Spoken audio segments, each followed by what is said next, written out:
Water passes through a reed bed system. It's a very simple reed bed system. It's not at all an expensive technology. And the treated water can be reused for reflushing or for gardening. Wastewater from the reed bed can also be safely discharged to the ground, thereby reducing the groundwater pollution. So some of the advantages, I'll quickly wrapping this. No fecal sludge is discharged and no more pollution. Elimination of all pathogens, main cause of typhoid or gastro and cholera. No contamination of lakes and rivers and improved groundwater quality. Untreated sewage gets treated at individual houses or community level, therefore reduced infrastructure spending for the government on CSTPs, that is centralized sewage treatment plants. Water scarcity is addressed due to recycling and fresh water available for drinking. And the greatest thing is no cockroaches or pests invade your home, leading to improved health. So this is a technology where no cockroach or pests get into your kitchens. So these are some of the tank sizes. It can go for individual houses, 250 houses, 50 houses, 100 houses. For community toilets, we can install these tanks. These are ready to install models. And this was one of the prestigious schools in Hyderabad, Lotus National School, which is a Crusader of Green campaign. We have put this biodigester technology in reed bed. They reuse and recycle the water for flushing the tanks back. They use the water for plantation and also for washing cars. So this was something which we did for Arunachal Pradesh to conserve the environment there. We put bio-toilets across Arunachal Pradesh. And this is the reed bed water system, very simple, inexpensive, and can be quickly installed. Thank you very much. And only one small point, actually, I was quite inspired by Dr. Shamal Mujumdar and Dr. Rajesh Kambat. In fact, they are the real champions of green technology. So please adopt us in your green vision, sir. That's my request. Thank you. Thank you, Krishna sir. Next topic will be aquaponics and sustainable development. It will be given by Mr. Ashok Talluri. Only 5 minutes, sir. I fully understand. I stand between you and lunch, so I'll do my best to keep this brief. I want to start by saying thank you to Dr. Kumbayat and the Institute for allowing me to speak in this prestigious event. So I'm going to be talking about aquaponics and black soldier fly farming. These are two technologies that we found uniquely suitable to the Indian environment, and I'll explain why briefly. So much has been said in the last 2 days about Industry 4.0. However, I just want to remind everyone here that Industry 1.0 has not gone away. Agriculture is responsible for 60% of employment in this country. While the share of GDP has been declining, it's still the single largest source of employment. And we're facing a paradox, both here and in Africa, in terms of a declining investment in research and development. As a result, it's no surprise that a recent World Bank report indicated that agricultural productivity in these two regions has only increased twofold in the last 3 decades, while in Southeast Asia and East Asia, it's increased sixfold. This is a major problem and one that we need to address as our population continues to increase. Down here, we put a simple cost impact matrix just to show that in the bottom right quadrant, there exist multiple technologies that are very low cost slash simple, yet have an outsized impact. And those include GIS slash drone mapping has huge implications for credit financing and crop insurance. Cocoa peat farming will allow farmers in arid regions to engage in soilless farming. Vermicompost allows us to reduce the need for fertilizers. Water harvesting, we've spoken about, multiple speakers have spoken to that, so I won't elaborate that. The two things I want to talk about in the rest of this presentation are around aquaponics and BSF, and in the interest of time, I'll skip some of the other slides. Yeah, we'll skip that. So what is aquaponics? To put it very simply, aquaponics is a form of agriculture in which plants are grown symbiotically with fish. So we see in step 1 Fish are raised in a tank of water that could be in the ground or above the ground. That water is then passed through a series of simple filters, biofilters. These aren't expensive pieces of equipment. And we allow biology to do most of the work of converting that fish waste into nitrates, which are actually a very high form, a great form of nutrition for plants. This water is then fed back to the plants through either channels or reed beds. There's multiple forms of application. But the plants in turn absorb the nutrition from the water and clean it. The water is then fed back into the fish tanks. So as you can see, it's a closed loop form of agriculture, which results in almost 95% reduction in water usage. Much has been said about water shortage and the water scarcity in the previous few sessions. Agriculture is the single largest user of water in this country and many other countries. So anything we can do to reduce that sector's impact on water usage will have an outsized impact for the nation as a whole. Because nutrients are readily available, the plants can experience up to a 50% reduction in crop cycles. So that means that a farmer that's used to having 2 to 3 cycles a year can now have 5 to 6. Again, a major impact on their income and their livelihood. A 12-month growing season, aquaponics doesn't care whether it's the rainy season or the dry season because we have a closed loop cycle. Therefore, again, we're extending the number of crop cycles that a farmer can have. All these are great benefits for aquaponics. Excuse me. I'll touch on some of these in a second. So there's multiple other There's multiple other benefits beyond just increased productivity. I mean, we're talking about yield and density improvements as well. Chemical-free, pesticide-free production because this process cannot use chemicals or pesticides, because being a closed-loop form of production, any chemicals that are good for the plants can kill the fish. So therefore, while we have an organic form of agriculture, this is where the landscape in India isn't fully there yet in terms of adopting it.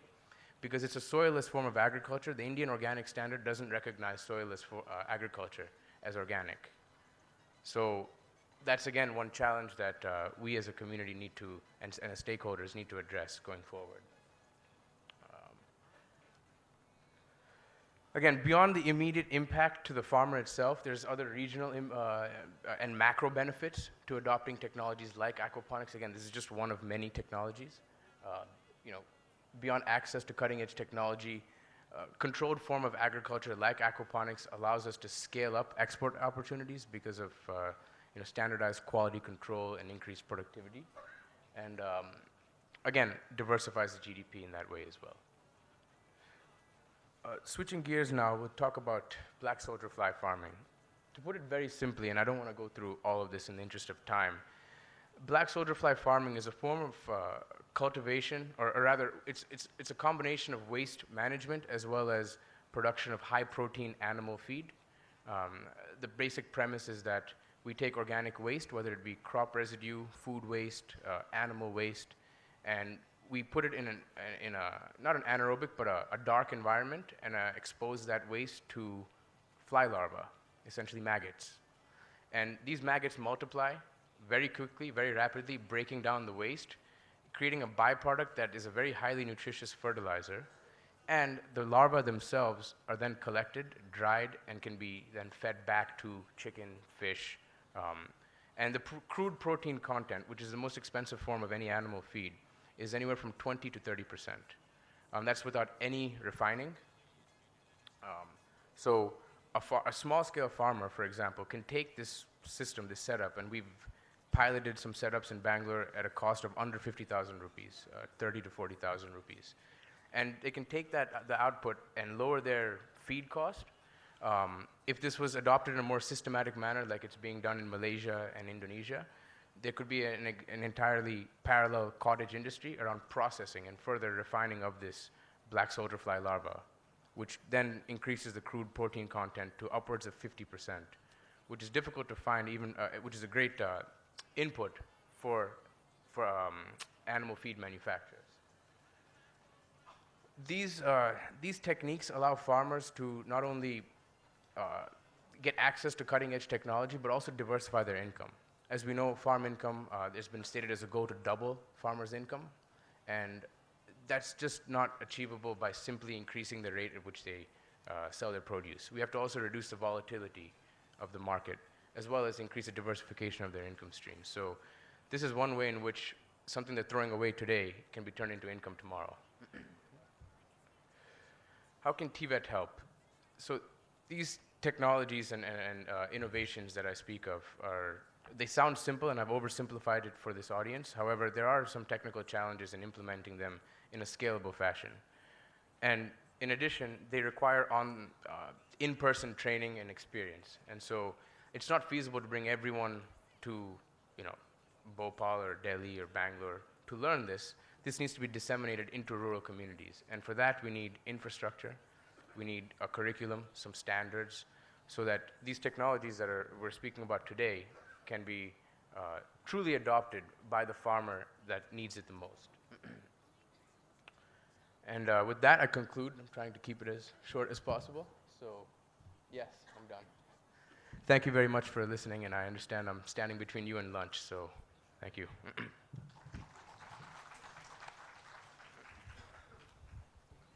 Thank you, Mr. Ashok. Next, role of VET, Vocational Education Training for Rural Transformation. It will be given by Dr. B.K. Datta.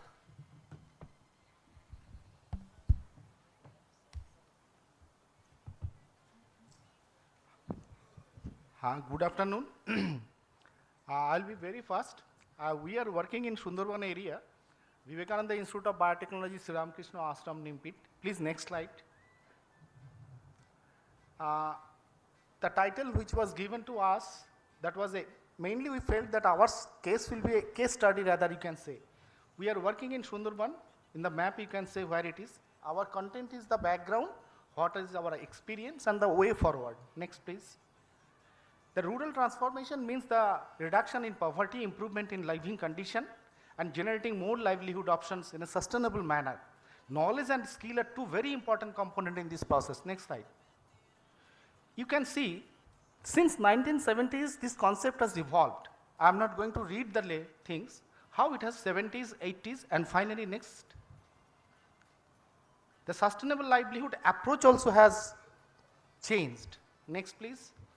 This is the UN has come up with the livelihood framework, where you can see the important 5 components are there: human resource, natural resource, financial resource, physical, P, HNFPS, social.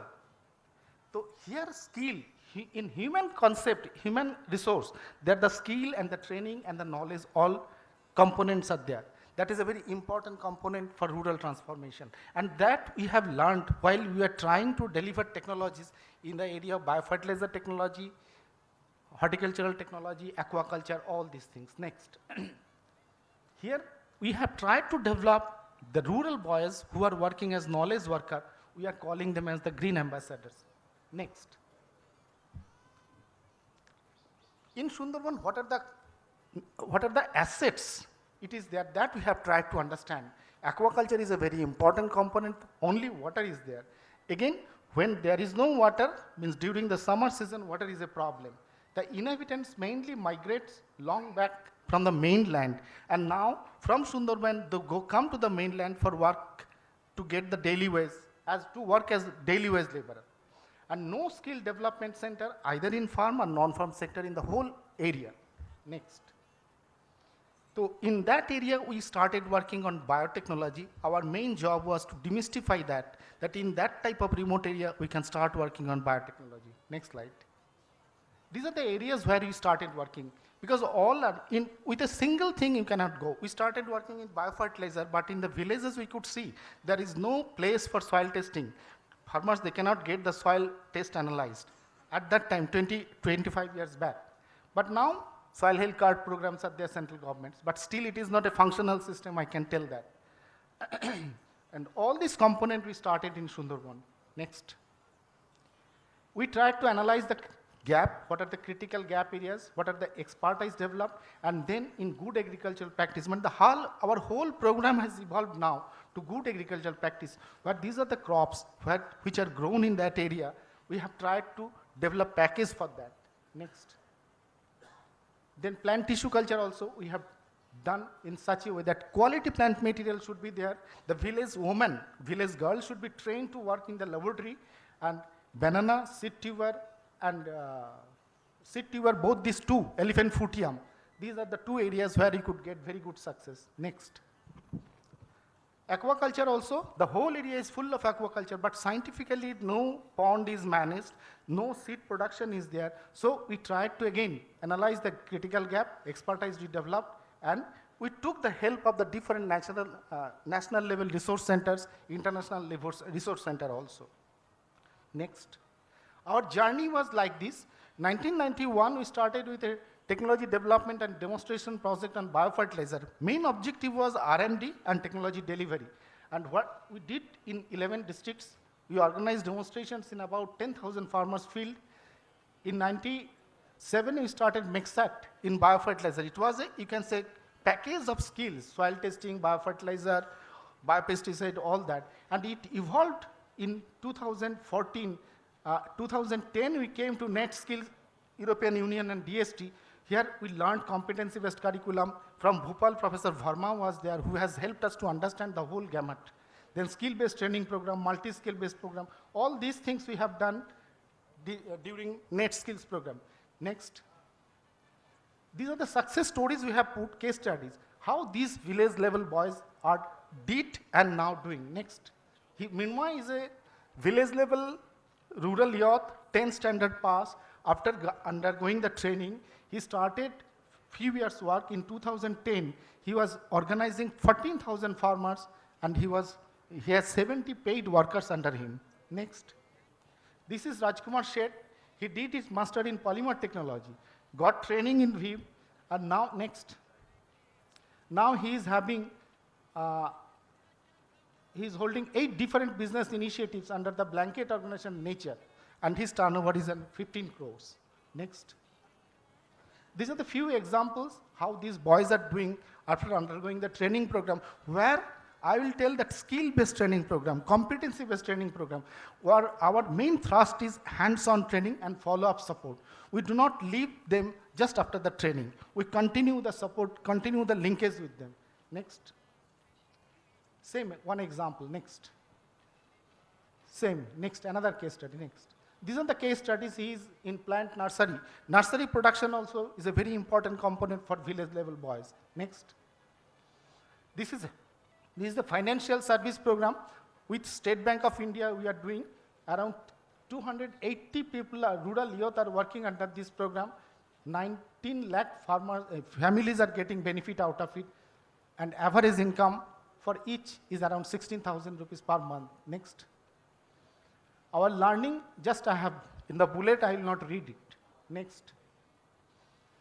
We learned this importance of awareness program up to the follow-up program, the green ambassadors also. Next. Next. This is the mechanism we follow, better technology absorption. We could see that after, initially we are organizing the simple training program, but slowly this vocational training program we went, we could see the absorption of the technology and success rate increased like anything. Around from 5% to 65% it went up. Next. Now under the biofertilizer technology, we are organizing a postgraduate diploma course, which is basically a hands-on training program. And the GAP project, where we are working in 6 clusters, 46 villages, 46 knowledge workers, and 10,000 farmers all over the state. And we are running we are managing 2 cooperatives. One is ours, and another is Sundarban Honey Producers Cooperative Society, which is working, we are working in close collaboration with Sundarban Milk Union also. These honey hunters, they go to the forest, they were not organized. We have organized skill development training program for them. They're collecting the honey, giving the honey to the cooperative. It is processed in the cooperative, then marketed by Sundarban Milk Union Limited. Next. Now, our target is to go for Vivek Smart Villages. Our approach, already Professor Mojumdar has narrated, so I'm not going to do this. Issues which we feel that facility center always should be there, then only the progress is faster. Next. This is the, I'll like to thank you all, including organizer, Professor Rajesh, Professor Mojumdar. we follow Swami Vivekananda's this word, take up an idea, make that one idea your life, think of it, dream of it, live on that idea. This is the way to make success. Thank you all. Thank you, Dr. Datta. An excellent presentation in a short time. Thank you very much.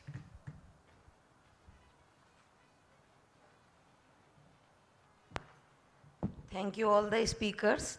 Now I invite our chairperson, sir, to honor our speakers with certificate and memento. CIV team, please assist in giving the mementos. If you have any question, please, we will allow only 2 questions. More important, please.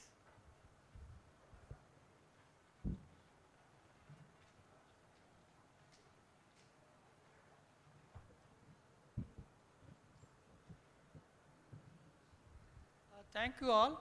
Probably we'll go for the distribution of certificates. Yeah.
Thanks to our chairperson of this session and all the speakers.